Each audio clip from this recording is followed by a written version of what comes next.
ਬਿਸਮਿल्लाहिर्रहमानिर्रहीम ਤੇ अस्सलाम वालेकुम। 18 ਜੁਲਾਈ ਪਾਕਿਸਤਾਨ ਦੇ ਵਿੱਚ ਹਫਤੇ ਦੀ ਦੁਪਹਿਰ ਤੇ ਅੱਜ ਦੇ ਪੰਜਾਬੀ ਵੀਲੌਗ 'ਚ ਚੜ੍ਹਦੇ ਤੇ ਲਹਿੰਦੇ ਪੰਜਾਬ ਦੇ ਸੱਜਣਾ ਤੇ ਮਿੱਤਰਾਂ, ਭੈਣਾਂ ਤੇ ਭਰਾਵਾਂ, ਮਾਵਾਂ ਤੇ ਬਜ਼ੁਰਗਾਂ ਨੂੰ ਜੀ ਆਇਆਂ ਨੂੰ। ਸਭ ਤੋਂ ਪਹਿਲੇ ਆਸਿਮ ਮੁਨੀਰਜ਼ ਡਿਫੈਕਟੋ ਫਾਰਮ 47 ਮਿਲਟਰੀ ਰਾਜ ਡੇ 231। ਹੁਣ ਚੱਲਨੇ ਅੱਜ ਦੀਆਂ ਗੂੜੀਆਂ ਨਿੱਗੀਆਂ ਤੇ ਸੰਗਣੀਆਂ ਖਬਰਾਂ ਵਾਲੇ ਪਾਸੇ। ਸਭ ਤੋਂ ਪਹਿਲੀ ਖਬਰ ਤੁਹਾਡੇ ਸਾਹਮਣੇ ਜਿਹੜੀ ਰੱਖਣੀ ਹੈ ਉਹ ਇਹ ਹੈ ਕਿ ਹਕੂਮਤ ਨੇ ਤੁਹਾਡੀ ਆਸਾਨੀ ਵਾਸਤੇ ਫੈਸਲਾ ਇਹ ਕੀਤਾ ਹੈ ਵੀ ਤੁਹਾਨੂੰ ਰੋਜ਼ ਟੀਕਾ ਲਾਉਣਾ ਹੈ ਤੇ ਉਹ ਵੀ ਪੁੜੇ ਤੇ। ਹਾਂਜੀ, ਦੁਰਸਤ ਸੁਣ ਰਹੇ ਹੋ। ਮਤਲਬ ਤੁਹਾਨੂੰ ਟੀਕਾ ਲਾਉਣਾ ਹੈ ਰੋਜ਼ ਹਕੂਮਤ ਨੇ। ਮਤਲਬ ਹੁਣ ਉਹ ਕਹਿੰਦੇ ਨੇ ਪੈਟਰੋਲ ਦੀਆਂ ਕੀਮਤਾਂ ਰੋਜ਼ ਹੀ ਅਸੀਂ ਬਦਲਣੀਆਂ ਨੇ। ਲਓ ਜੀ, ਮਾਰੇ ਗਏ। ਹੁਣ ਤੇ ਆਵਾਮ ਨੂੰ ਫਿਰਨਾ ਪਿਆ ਕਰੇਗਾ। ਪਹਿਲਾਂ ਕੋਈ 10 20 30 40 50 ਮੀਲ ਪਤਾ ਕਰਨਗੇ ਵੀ ਤੇਲ ਅੱਜ ਕਿੱਥੇ ਬਹੁਤਾ ਸਸਤਾ ਹੈ। ਮਤਲਬ ਹੁਣ ਰੋਜ਼ ਦੇ ਰੋਜ਼ ਜਿਹੜੀਆਂ ਨੇ ਇਹਨਾਂ ਨੇ ਕੀਮਤਾਂ ਪਾਕਿਸਤਾਨ ਦੇ ਵਿੱਚ ਮੁਤੱਯਨ ਕਰਨੀਆਂ ਨੇ। ਅਲੱਗ ਗੱਲ ਹੈ ਕਿ ਕਹਿੰਦੇ ਨੇ ਪਿਛਲੇ 7 ਦਿਨਾਂ ਦੀ ਐਵਰੇਜ ਕੱਢ ਕੇ ਤੇ ਫਿਰ ਅਸੀਂ ਕੁਝ ਕਰਨਾ ਹੈ। ਬਹਰਹਾਲ ਮੁਖਤਸਰ ਗੱਲ ਇਹ ਹੈ ਕਿ ਉਹ ਕਹਿੰਦੇ ਨੇ ਕਿ ਆਵਾਮ ਨੂੰ ਤਕਲੀਫ ਜ਼ਰੂਰ ਹੋਵੇਗੀ, ਲੇਕਿਨ ਰਿਆਸਤ ਨੂੰ ਮਜ਼ਬੂਤ ਕਰਨ ਵਾਸਤੇ ਇਹ ਕੰਮ ਬੜਾ ਜ਼ਰੂਰੀ ਹੈ। ਇਹ ਅਲੀ ਪਰਵੇਜ਼ ਮਲਕ ਸਾਹਿਬ ਫਰਮਾ ਰਹੇ ਨੇ, ਜਿਹੜੇ ਇਸ ਵੇਲੇ ਪੈਟਰੋਲੀਅਮ ਦੇ ਵਜ਼ੀਰ ਨੇ। ਮਤਲਬ ਮੁਲਕ ਨੇ ਉਦੋਂ ਹੀ ਮਜ਼ਬੂਤ ਹੋਣਾ ਹੈ ਜਦੋਂ ਆਵਾਮ ਦੇ ਉੱਤੇ ਕੋਈ ਤਕਲੀਫ ਆਉਣੀ ਹੈ। ਮਤਲਬ ਅਗਰ ਮੁਲਕ ਦੀ ਮਜ਼ਬੂਤੀ ਕਰਨੀ ਹੈ ਨਾ ਤੇ ਆਵਾਮ ਨੂੰ ਤਕਲੀਫ ਦੇਣੀ ਪੈਣੀ ਹੈ। ਕੋਈ ਐਸਾ ਤਰੀਕਾ ਇਹ ਕਹਿੰਦੇ ਨੇ ਕਿ ਮੌਜੂਦ ਨਹੀਂ ਹੈ ਕਿ ਆਵਾਮ ਨੂੰ ਤਕਲੀਫ ਦਿੱਤਿਓਂ ਬਗੈਰ ਇਹ ਮੁਲਕ ਨੂੰ ਮਜ਼ਬੂਤ ਕਰ ਲੈਣ। ਅੱਗੇ ਚਲੋ, ਅਗਲੀ ਖਬਰ ਤੁਹਾਡੇ ਸਾਹਮਣੇ ਰੱਖਦੇ ਹਾਂ। ਅਗਲੀ ਖਬਰ ਇਹ ਹੈ ਕਿ ਇਹ ਵੀ ਵੈਸੇ ਮੁਲਕ ਨੂੰ ਮਜ਼ਬੂਤ ਕਰਨ ਲਈ ਖਬਰ ਹੈ ਔਰ ਆਵਾਮ ਲਈ ਖੁਸ਼ਖਬਰੀ ਹੈ। ਉਹ ਇਹ ਹੈ ਕਿ ਮੁਲਕ ਭਰ ਦੇ ਵਿੱਚ ਬਿਜਲੀ ਦੇ ਜਿਹੜੇ ਸਾਰਫੀਨ ਨੇ, ਬਿਜਲੀ ਇਸਤੇਮਾਲ ਕਰਨ ਵਾਲੇ ਆਮ ਪਾਕਿਸਤਾਨੀ, ਉਹਨਾਂ ਵਾਸਤੇ ਨੈਪਰਾ ਨੇ ਦਰਖਾਸਤ ਕੀਤੀ ਹੈ ਕਿ ਤਕਰੀਬਨ 2 ਰੁਪਏ ਫੀ ਯੂਨਿਟ ਬਿਜਲੀ ਦੇ ਵਿੱਚ ਫੌਰੀ ਤੌਰ ਤੇ ਇਜ਼ਾਫਾ ਕਰ ਦਿੱਤਾ ਜਾਵੇ। ਇਸ ਇਜ਼ਾਫੇ ਦੀ ਵਜ੍ਹਾ ਤੋਂ ਆਵਾਮ ਨੂੰ 18 ਅਰਬ ਰੁਪਏ ਐਕਸਟਰਾ ਜਿਹੜੇ ਨੇ ਉਹ ਇਸ ਅਰਦਲੀ ਹੁਕੂਮਤ ਨੂੰ ਦੇਣੇ ਪੈਣਗੇ। ਪੇਸ਼ਗੀ ਇਤਲਾਹ ਤੁਹਾਨੂੰ ਇਹ ਦੱਸ ਦਈਏ ਵੀ ਤੁਹਾਡੇ ਸਾਹਮਣੇ ਕੋਟ ਰਾਧਾ ਕ੍ਰਿਸ਼ਨ ਦੀ ਕੱਲ ਪਰਸੋਂ ਖਬਰ ਸੀ ਵੀ ਉੱਥੇ ਜਵਾਨ ਦਾ ਬਿੱਲ ਆਇਆ, ਪਤਾ ਨਹੀਂ 17,000 ਕਿ ਕਿੰਨਾ, ਉਹਨੇ ਆਪਣੀ ਜਾਨ ਲੈ ਲਈ। ਚੰਦ ਦਿਨ ਪਹਿਲੇ ਇਹੀ ਕੰਮ ਰਹੀਮ ਯਾਰ ਖਾਨ 'ਚ ਹੋਇਆ। ਉਸ ਤੋਂ ਚੰਦ ਦਿਨ ਪਹਿਲੇ ਦੂਜੇ ਮੁਲਕ ਦੇ ਕਈਆਂ ਜਗ੍ਹਾ ਦੇ ਉੱਤੇ ਹੋਇਆ। ਮਤਲਬ ਆਏ ਦਿਨ ਅਸੀਂ ਇਹ ਸੁਣਦੇ ਹਾਂ ਵੀ ਲੋਕੀ ਆਪਣੀਆਂ ਜਾਨਾਂ ਲੈ ਰਹੇ ਨੇ। ਵਜ੍ਹਾ ਇੱਕ ਬਣ ਰਹੀ ਹੈ, ਹੋਰ ਵੀ ਵਜੂਹਾਤ ਹੋਣਗੀਆਂ, ਲੇਕਿਨ ਸਭ ਤੋਂ ਵੱਡੀ ਵਜ੍ਹਾ ਜਿਹੜੀ ਉਹ ਬਿਜਲੀ ਦੇ ਬਿੱਲ ਨੇ।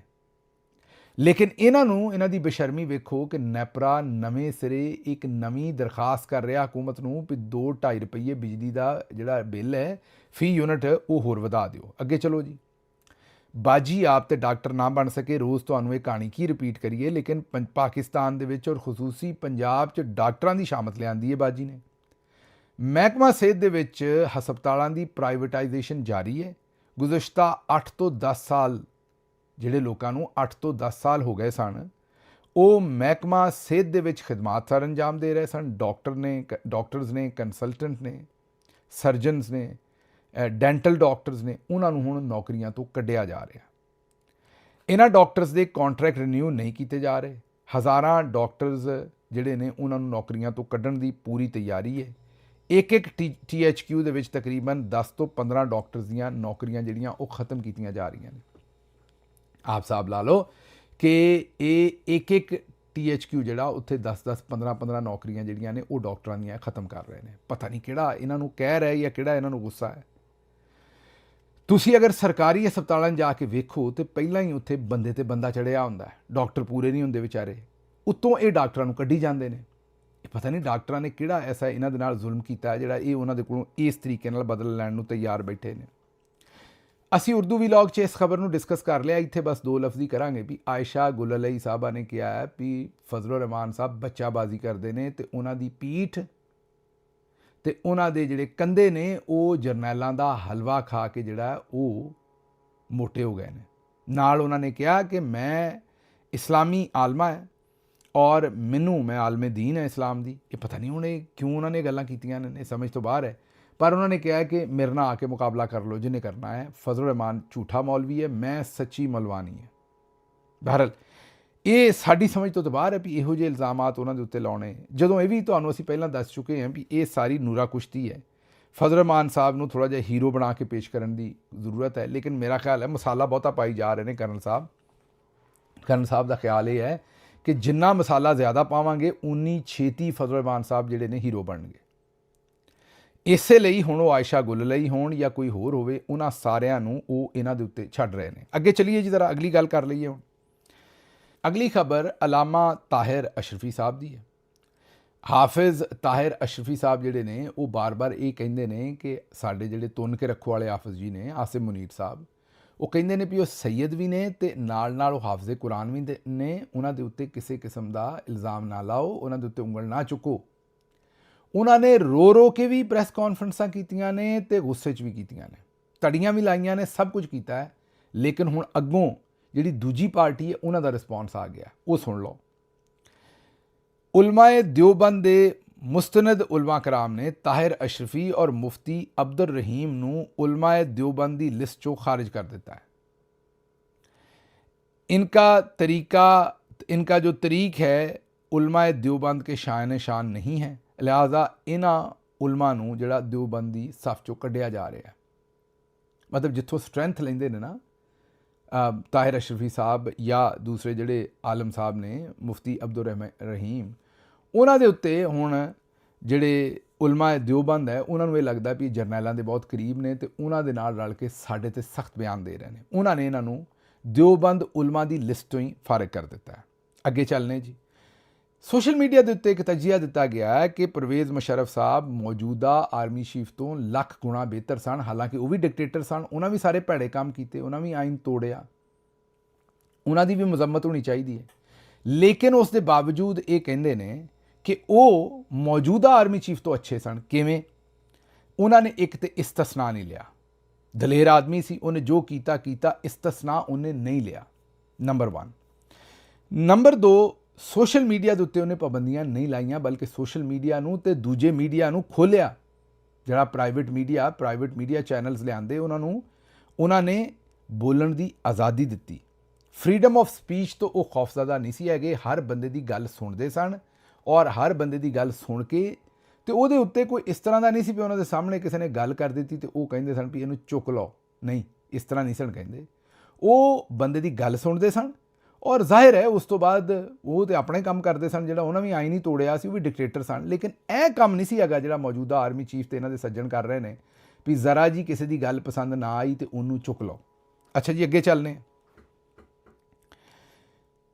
7 ਦਿਨ ਪਹਿਲੇ ਬਲੂਚਿਸਤਾਨ ਦੇ ਵਿੱਚ 42 ਪੁਲਿਸ ਅਹਿਲਕਾਰ ਵਿਚਾਰੇ ਜਿਹੜੇ ਨੇ ਉਹਨਾਂ ਨੂੰ ਸ਼ਹੀਦ ਕਰ ਦਿੱਤਾ ਗਿਆ।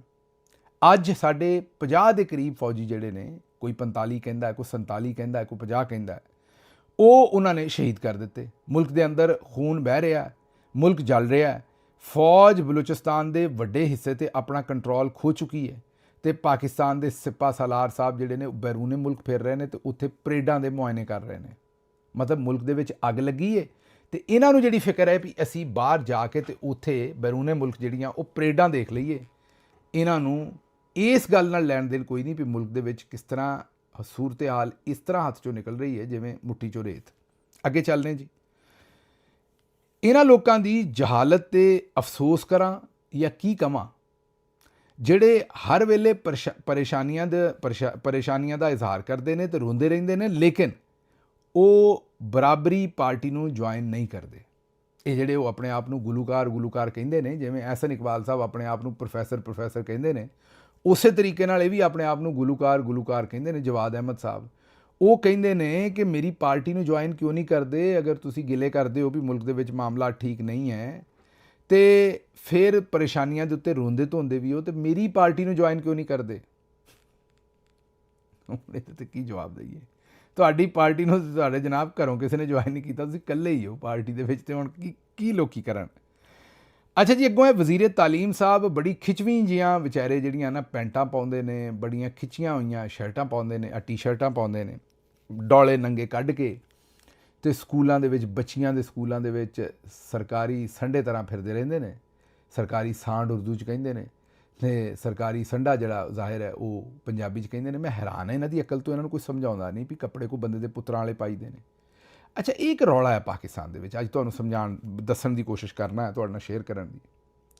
ਇੱਕ ਤਾਂ ਹੈਗੀ ਪਾਕਿਸਤਾਨ ਦੀ ਅਸਲ ਅਲੀਟ, ਜਿਹੜੀ ਮਤਲਬ ਤੁਹਾਨੂੰ ਪਤਾ ਨਸਲ ਦਰ ਨਸਲ ਅਲੀਟ ਚੱਲੀ ਆ ਰਹੀ ਹੈ। ਉਹਨਾਂ ਦੇ ਬੱਚੇ ਉਹਨਾਂ ਖਾਸ ਕਿਸਮ ਦੇ ਸਕੂਲਾਂ 'ਚ ਪੜ੍ਹਦੇ ਨੇ ਔਰ ਕੁਝ ਉਹਨਾਂ ਦੀ ਤਰਬੀਅਤ ਘਰੋਂ ਹੁੰਦੀ ਹੈ, ਕੁਝ ਸਕੂਲ 'ਚੋਂ ਹੁੰਦੀ ਹੈ, ਬਹੁਤੀ ਘਰੋਂ ਹੁੰਦੀ ਹੈ, ਥੋੜ੍ਹੀ ਸਕੂਲ 'ਚੋਂ ਹੁੰਦੀ ਹੈ, ਉਹ ਅਲੀਟ ਦਾ ਹਿੱਸਾ ਹੁੰਦੇ ਨੇ।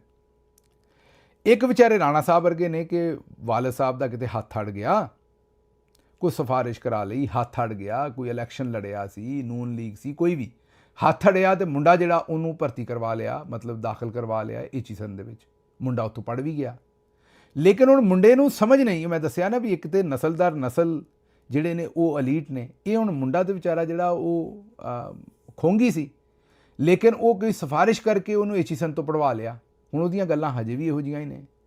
ਉਹ ਟੈਲੀਵਿਜ਼ਨ ਤੇ ਬਹਿ ਕੇ ਕਹਿੰਦਾ ਹੈ ਮੁੰਡਾ ਤੇ ਵੈਸੇ ਘੱਟ ਹੀ ਸਾਡੇ ਤਰ੍ਹਾਂ ਭਾਈ ਹੈ, ਬਹਰਹਾਲ ਉਹ ਭਾਈ ਸਾਹਿਬ ਇਹ ਕਹਿੰਦੇ ਨੇ ਕਿ ਇਮਰਾਨ ਖਾਨ ਨਾਲੋਂ ਮੈਂ ਜ਼ਿਆਦਾ ਕਾਮਯਾਬ ਕ੍ਰਿਕਟ ਦਾ ਵੀ ਕਪਤਾਨ ਸਾਂ, ਦੂਜੀਆਂ ਸ਼ਾਵਾਂ ਦਾ ਵੀ ਕਪਤਾਨ ਸਾਂ HESN ਦੇ ਵਿੱਚ। ਗੱਲਾਂ ਸੁਣ ਲਓ ਤੇ ਕੌਨਫੀਡੈਂਸ ਵੇਖੋ ਉਹਨਾਂ ਨੂੰ। ਮਤਲਬ ਨਾਰਮਲੀ ਬੰਦਾ ਥੋੜ੍ਹਾ ਜਿਹਾ ਵਜੂਦ, ਥੋੜ੍ਹਾ ਜਿਹਾ ਬੰਦੇ ਦਾ ਅੱਗੇ ਪਿੱਛੇ ਹੋਇਆ ਹੋਵੇ ਤੇ ਬੰਦਾ ਕੱਪੜੇ ਇਹੋ ਜਿਹੇ ਪਾਉਂਦਾ ਵੀ ਵਜੂਦ ਬੁਰਾ ਨਾ ਲੱਗੇ। ਬੰਦਾ ਪਿੰਡਾਂ ਦੇ ਵਿੱਚ ਉਹ ਖੂਹਾਂ ਦੇ ਵਿੱਚੋਂ ਪਾਣੀ ਕੱਢੀਦਾ ਹੁੰਦਾ ਸੀ ਤੇ ਬੋਕੇ ਹੁੰਦੇ ਸਨ, ਪਹਿਲਾਂ ਚਮੜੇ ਦੇ ਬਣੇ ਹੋਏ ਬੋਕੇ ਹੁੰਦੇ ਸਨ, ਚਮੜੇ ਦੇ ਰਬੜ ਦੇ ਬਣੇ ਹੋਏ। ਉਹ ਪਾਣੀ ਕੱਢ ਕੱਢ ਕੇ ਬੋਕੇ ਦੀ ਸ਼ਕਲ ਜਿਹੜੀ ਹੈ ਨਾ ਉਹ ਬਿਲਕੁਲ ਖ਼ਰਾਬ ਹੋ ਜਾਂਦੀ ਸੀ। ਇਹ ਚੌਧਰੀ ਸਾਹਿਬ ਵੀ ਜਿਸ ਵੇਲੇ ਘੁੱਟਵੀਆਂ ਪੈਂਟਾਂ, ਘੁੱਟਵੀਆਂ ਟੀ-ਸ਼ਰਟਾਂ ਪਾ ਕੇ ਅੱਗੋਂ ਢਿੱਡੀ ਕੱਢੀ ਹੁੰਦੀ ਹੈ ਤੇ ਇੰਝ ਫਿਰਦੇ ਨੇ ਜਲੇਬੀ ਤਰ੍ਹਾਂ ਉੱਥੇ ਵਲ ਪਾਉਂਦੇ। ਜਿਹੜੀਆਂ ਜੀਨਸ ਨੇ ਉਹ ਪਤਾ ਨਹੀਂ ਭਾਬੀ ਦੀਆਂ ਚੁੱਕ ਪਾਈ ਜਾਂਦੇ ਨੇ, ਮੇਰੀ ਸਮਝ ਤੋਂ ਬਾਹਰ ਹੈ। ਉਹ ਵੀ ਔਰਤਾਂ ਵਾਲੀਆਂ ਨੇ ਜਾਂ ਪਤਾ ਨਹੀਂ ਆਪਣੀ ਤੋਰ ਸ਼ੋਰ ਇਸ ਤਰ੍ਹਾਂ ਦੀ ਕਰਦੇ ਨੇ ਬੰਦੇ। ਤੇ ਇੰਜ ਬਹਰਹਾਲ ਇਸ ਗੱਲ ਤੇ ਮੈਂ ਕੀ ਲੰਮਾ ਜਾਣਾ ਹੈ, ਲੇਕਿਨ ਉਹ ਬੜੇ ਹੈਬਤਨਾਕ ਕਿਸਮ ਦੇ ਉਹਨਾਂ ਨੇ ਉੱਥੇ ਮਾਮਲਾਤ ਬਣਾਏ ਹੋਏ ਨੇ ਪੰਜਾਬ ਦੇ ਵਿੱਚ ਤੇ ਸਕੂਲਾਂ ਦੇ ਵਿੱਚ ਫਿਰਦੇ ਨੇ। ਇਹਨਾਂ ਨੂੰ ਕੋਈ ਸਮਝਾਏ ਕਿ ਤੁਸੀਂ ਵਜ਼ੀਰੇ ਤਾਲੀਮ ਹੋ, ਥੋੜ੍ਹਾ ਜਿਹਾ ਕੋਈ ਡੀਸੈਂਟ ਕੱਪੜੇ ਪਾ ਕੇ ਜਾਇਆ ਕਰੋ। ਅਗਰ ਤੁਸੀਂ ਪੈਂਟ ਕੋਟ ਪਾਉਣਾ ਤੇ ਉਹ ਪਾ ਲਓ, ਸ਼ਲਵਾਰ ਕਮੀਜ਼ ਪਾਉਣਾ ਤੇ ਉਹ ਪਾ ਲਓ।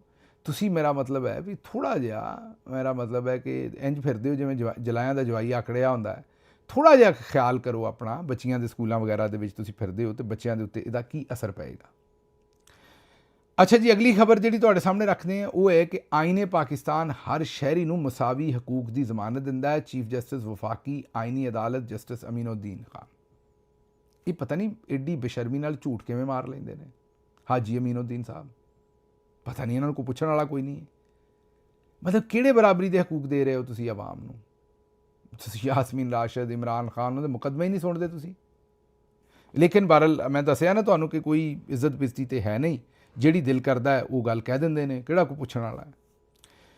ਅਗਲੀ ਖਬਰ ਲੈ ਲਓ ਜੀ। ਮੈਂ ਕੌਮੀ ਅਸੈਂਬਲੀ 'ਚ ਖਵਾਜਾ ਆਸਿਫ ਨੂੰ ਪਿਆਰ ਨਾਲ ਮੌਕਾ ਦਿੱਤਾ ਕਿ ਉਹ ਵਜ਼ਾਹਤ ਦੇਵੇ ਤੇ ਬਿਆਨ ਵਾਪਸ ਲੈ ਲਏ ਜਿਹੜਾ ਉਹਨੇ ਕਸ਼ਮੀਰ ਦੇ ਉੱਤੇ ਦਿੱਤਾ ਸੀ, ਲੇਕਿਨ ਉਹ ਐਡਾ ਢੀਠ ਹੈ ਕਿ ਉਹਨੇ ਵਾਪਸ ਨਹੀਂ ਲਿਆ ਬਿਆਨ ਔਰ ਉਹਨੇ ਕਿਹਾ ਮੈਂ ਆਪਣੀ ਗੱਲ ਤੇ ਕਾਇਮ ਹੈ। ਹੁਣ ਅਗਰ ਉਹ ਇਸ ਤੇ ਕਾਇਮ ਨੇ ਤੇ ਰਾਵਲਾਕੋਟ, ਕੋਟਲੀ ਔਰ ਮੀਰਪੁਰ ਦੇ ਕਸ਼ਮੀਰੀ ਆਵਾਮ ਜਿਹੜੇ ਨੇ ਉਹ ਤੁਹਾਨੂੰ ਨਹੀਂ ਛੱਡਣਗੇ, ਨਾ ਤੁਹਾਡੀ ਵਜ਼ਾਰਤ ਨੂੰ ਛੱਡਣਗੇ। ਨਾਲ ਉਹਨਾਂ ਨੇ ਅਗਲੇ ਪਾਸੇ ਕਿਹਾ ਹੈ ਕਿ ਅਗਰ ਖਵਾਜਾ ਆਸਿਫ ਮਾफ़ੀ ਨਹੀਂ ਮੰਗਦਾ ਤਾਂ ਵਜ਼ੀਰ ਆਜ਼ਮ ਨੂੰ ਚਾਹੀਦਾ ਕਿ ਉਹਨੂੰ ਲੱਤ ਮਾਰ ਕੇ ਕਾਬੀਨਾ 'ਚੋਂ ਬਾਹਰ ਕੱਢਦਾ ਹੈ। ਇਹ ਜਨਾਬ ਬਿਲਾਵਲ ਜ਼ਰਦਾਰੀ ਸਾਹਿਬ ਹੁਣ ਇਸ ਵੇਲੇ ਭਰਪੂਰ ਤਰੀਕੇ ਨਾਲ ਉਹ ਕੋਸ਼ਿਸ਼ ਕਰ ਰਹੇ ਨੇ ਆਪਣੇ ਆਪ ਨੂੰ ਇੱਕ ਲੀਡਰ ਸਾਬਤ ਕਰਨ ਤੇ, ਔਰ ਆਉਣ ਵਾਲੇ ਦਿਨਾਂ ਦੇ ਵਿੱਚ ਉਹ ਸਾਬਤ ਕਰਨਾ ਚਾਹ ਰਹੇ ਨੇ ਕਿ ਉਹ ਅਸਲ ਦੇ ਵਿੱਚ ਸ਼ਹਿਬਾਜ਼ ਸ਼ਰੀਫ ਦੀ ਰਿਪਲੇਸਮੈਂਟ ਨੇ, ਮਰੀਮ ਨਵਾਜ਼ ਨਹੀਂ ਹੈਗੇ। ਇਸ ਲਈ ਤੁਸੀਂ ਗੌਰ ਕੀਤਾ ਹੋਏਗਾ ਵੀ ਅੱਜ ਕੱਲ੍ਹ ਬਹੁਤ ਜ਼ਿਆਦਾ ਪੋਲਿਸ਼ ਮਾਰ ਰਹੇ ਨੇ। ਅੱਜ ਕੱਲ੍ਹ ਕਾਫੀ ਜ਼ਿਆਦਾ ਉਹ ਮਿਲਟਰੀ ਜਰਨਲਸ ਦੀ ਤਾਰੀਫ ਕਰ ਰਹੇ ਨੇ ਜਿੱਥੇ ਵੀ ਉਹਨਾਂ ਨੂੰ ਮੌਕਾ ਮਿਲਦਾ ਹੈ, ਤੇ ਕਦੀ ਉਹਨਾਂ ਨੂੰ ਰੈੱਡ ਲਾਈਨ ਕਰਾਰ ਦੇ ਦਿੰਦੇ ਨੇ ਫੌਜੀ ਜਰਨਲਸ ਨੂੰ, ਕਦੀ ਕੁਛ ਕਰਾਰ ਦੇ ਦਿੰਦੇ ਨੇ, ਤੇ ਚੱਲ ਉਹਨਾਂ ਨੇ ਕੰਮ ਜਿਹੜਾ ਸ਼ੁਰੂ ਕੀਤਾ ਹੈ। ਉਮੀਦ ਉਹਨਾਂ ਨੂੰ ਇਹੀ ਹੈ ਵੀ ਮਰੀਮ ਨਵਾਜ਼ ਸ਼ਰੀਫ ਨੂੰ ਪਿੱਛੇ ਸੁੱਟ ਕੇ ਤੇ ਬਿਲਾਵਲ ਜ਼ਰਦਾਰੀ ਨੂੰ ਉਮੀਦ ਹੈ ਕਿ ਮੈਨੂੰ ਅਗਲਾ ਵਜ਼ੀਰ ਆਜ਼ਮ ਬਣਾਇਆ ਜਾਏਗਾ। ਇਸ ਲਈ ਹੁਣ ਉਹ ਬਰੂਟ ਮੈਜੋਰਿਟੀ ਵੀ ਇਹਨਾਂ ਨੇ 26ਵੀਂ ਆਈਨੀ ਤਰਮੀਮ ਤੁਹਾਨੂੰ ਯਾਦ ਕੀਤੀ ਸੀ। ਹੁਣ ਵੀ ਇੱਕ ਪਾਸੇ ਇਹ ਕਹਿੰਦੇ ਨੇ ਕਿ 12 ਸੀਟਾਂ ਜਿਹੜੀਆਂ ਨੇ ਉਹ ਖਤਮ ਹੋਣੀਆਂ ਚਾਹੀਦੀਆਂ ਨੇ। ਉਹਦੀ ਵਜ੍ਹਾ ਕੀ ਹੈ? 12 ਸੀਟਾਂ ਸਾਰੀਆਂ ਹੈਗੀਆਂ ਨੇ ਪੰਜਾਬ ਦੇ ਵਿੱਚ। ਤਕਰੀਬਨ ਪੰਜਾਬ ਦੇ ਵਿੱਚ ਪੀਪਲਸ ਪਾਰਟੀ ਦਾ ਰੜਾ ਨਿਕਲਿਆ ਹੈ। ਉਹ ਨੂਨ ਲੀਗ ਦੀ ਅਗਰ ਉੱਥੇ ਹਕੂਮਤ ਹੈ ਤਾਂ ਨੂਨ ਨੇ 12 ਦੀਆਂ 12 ਸੀਟਾਂ ਜਿੱਤ ਜਾਣੀਆਂ ਨੇ ਧੱਕੇ ਨਾਲ, ਧਾਂਦਲੀ ਕਰਕੇ। ਪੀਪਲਸ ਪਾਰਟੀ ਨੂੰ ਇਹ ਹੈ ਕਿ ਉਹ ਸੀਟਾਂ ਹੀ ਖਤਮ ਕਰ ਦਿਓ, ਕਿਉਂਕਿ ਸਿੰਧ ਦੇ ਵਿੱਚ ਤੇ ਹੈ ਨਹੀਂ ਉਹ ਸੀਟਾਂ। ਤੇ ਹੁਣ ਪੀਪਲਸ ਪਾਰਟੀ ਵਾਲੇ ਜਿਹੜੇ ਨੇ ਉਹ ਇਸ ਵੇਲੇ ਐਸੀ ਸੂਰਤ ਹਾਲ ਦੇ ਵਿੱਚ ਨੇ ਕਿ ਇੱਕ ਪਾਸੇ ਉਹ ਕਹਿੰਦੇ ਨੇ ਕਿ 12 ਸੀਟਾਂ ਜਿਹੜੀਆਂ ਇਹਨਾਂ ਨੂੰ ਖਤਮ ਕਰਨਾ ਚਾਹੀਦਾ ਹੈ, ਦੂਜੇ ਪਾਸੇ ਕਸ਼ਮੀਰ ਐਕਸ਼ਨ ਕਮੇਟੀ ਵਾਲੇ ਜਦੋਂ ਇਹੀ ਗੱਲ ਕਹਿੰਦੇ ਨੇ ਤਾਂ ਉਹਨਾਂ ਨੂੰ ਦਹਿਸ਼ਤਗਰਦ ਤੇ ਗੱਦਾਰ ਕਰਾਰ ਦੇ ਦਿੰਦੇ ਨੇ। ਤੇ ਬਿਲਾਵਲ ਜ਼ਰਦਾਰੀ ਸਾਹਿਬ ਉਹੀ ਗੱਲ ਕਰਦੇ ਨੇ ਤੇ ਉਹ ਨਾ ਦਹਿਸ਼ਤਗਰਦ ਨੇ ਤੇ ਨਾ ਗੱਦਾਰ ਨੇ। ਇਹ ਸਾਡੀ ਸਮਝ ਤੋਂ ਬਾਹਰ ਹੈ ਕਿ ਸਾਰਾ ਇਹਨਾਂ ਨੇ ਸਿਸਟਮ ਇੱਥੇ ਕੀ ਬਣਾਇਆ ਹੈ, ਮਤਲਬ ਕਿਸ ਤਰੀਕੇ ਦੀ ਇਹਨਾਂ ਨੇ ਆਪਣੀ ਫਾਰਮੇਸ਼ਨ ਲਾਈ ਹੈ ਕਿ ਉਹੀ ਗੱਲ ਕਸ਼ਮੀਰ ਐਕਸ਼ਨ ਕਮੇਟੀ ਕਰੇ ਤੇ ਗੱਦਾਰ, ਉਹੀ ਗੱਲ ਬਿਲਾਵਲ ਜ਼ਰਦਾਰੀ ਕਰੇ ਤੇ ਵਫਾਦਾਰ, ਇਸ ਤਰ੍ਹਾਂ ਤਾਂ ਨਹੀਂ ਹੋ ਸਕਦਾ। ਜ਼ਾਹਿਰ ਹੈ ਅਗਰ ਇੱਕ ਗੱਲ ਗਲਤ ਹੈ ਤੇ ਫਿਰ ਦੂਜੀ ਗੱਲ ਵੀ ਗਲਤ ਹੈ। ਬਹਰਹਾਲ ਮੈਨੂੰ ਇੱਥੋਂ ਇਜਾਜ਼ਤ ਦਿਓ ਤੇ ਰੱਬ ਰੱਖਾ।